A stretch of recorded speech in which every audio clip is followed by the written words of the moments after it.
Today I spoke with the Oxford professor whose bestseller, The God Delusion, is now in paperback. Please welcome Richard Dawkins. Richard, thank you so much for joining us. I don't have to tell you how big a fan I am, and I'm glad that your book is now in paperback. It will be accessible to that many more people. They can pick it up at the airport before their flight is canceled. What I first want to ask you is, why is this book such a phenomenon? It was so much more than just a bestseller. It really changed the way people talked about this subject all over the world. Why this book and why now? Well, it has sold more than 1.5 million copies now, and similar sales, I think, have been posted for Sam Harris, Christopher Hitchens. So it looks as though there is something going on. I think people are getting a bit fed up with other people thrusting their imaginary friends down their throat. I think especially in America, there has been a tendency for God to rule the roost in a way that I think people are rightly getting fed up with. And when a group of books come along and challenge that, people warm to it. I notice you call it imaginary friend, a phrase I enjoy myself because it gets at what this is. And yet, yeah, did you coin it? Who invented that phrase? Did you coin it? I used to use it in my stand-up act. And I noticed maybe it's your phrase. It's very good anyway. Well, but believe me, I've stolen many of yours. So I think we're even. But I think people would be interested to find out that in the book you establish a scale of 1 to 7 of atheism. 1 being someone who is utterly certain there is a God, and 7 being someone who is utterly certain there is not. But you yourself say you're only a 6. Can you tell us why? I think any scientist would be unwise to commit himself to saying there definitely is not anything. I mean, I can't definitely commit myself to saying there are no fairies. I'm pretty sure there are no fairies, but I think it would be unscientific to do what the extreme religious people do and say, I know there is a God. I can't say, I know there is no God. I can't say, I know there are no pink unicorns. So a 6, maybe 6.9 is reasonable. Right.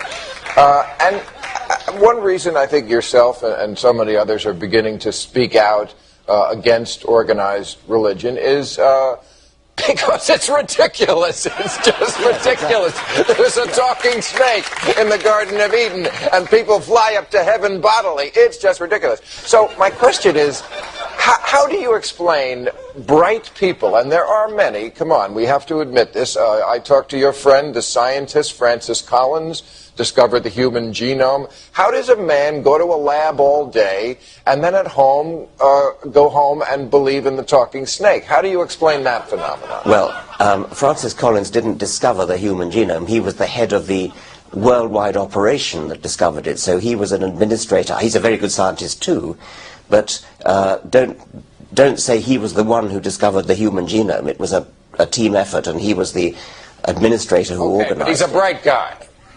Well, yeah, I guess he's a bright guy, but I mean... all right, take another example. Tony Blair, your former prime minister, just converted to Catholicism. He's not a bright guy. Yeah, he's not a bright guy. Francis Collins is a much brighter guy than Tony Blair. I give him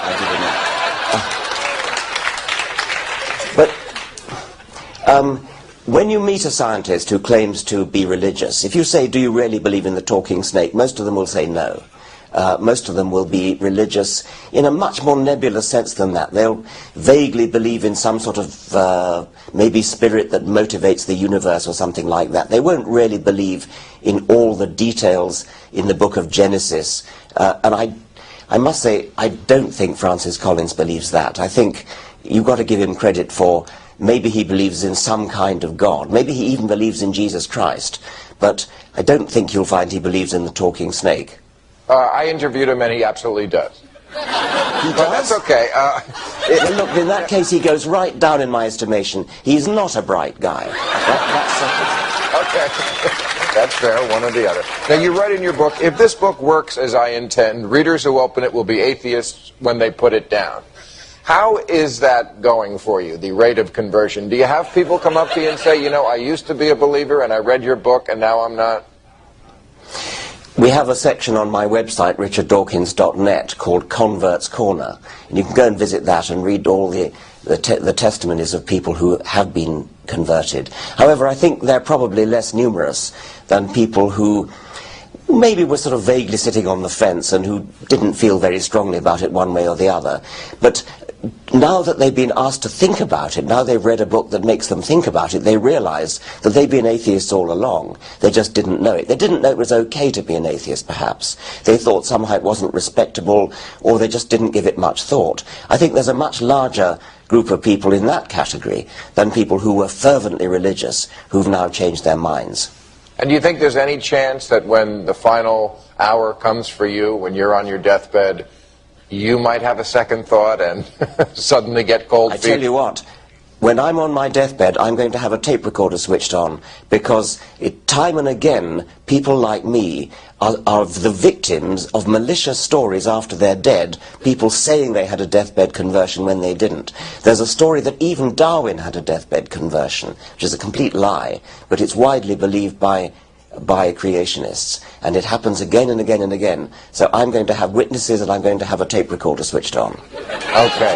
Richard Dawkins, thank you so much for making time for us. The God Delusion, here's my copy. It's out in paperback now, and hopefully someday it'll be by the bed in every hotel in America. Richard Dawkins, thank you very much.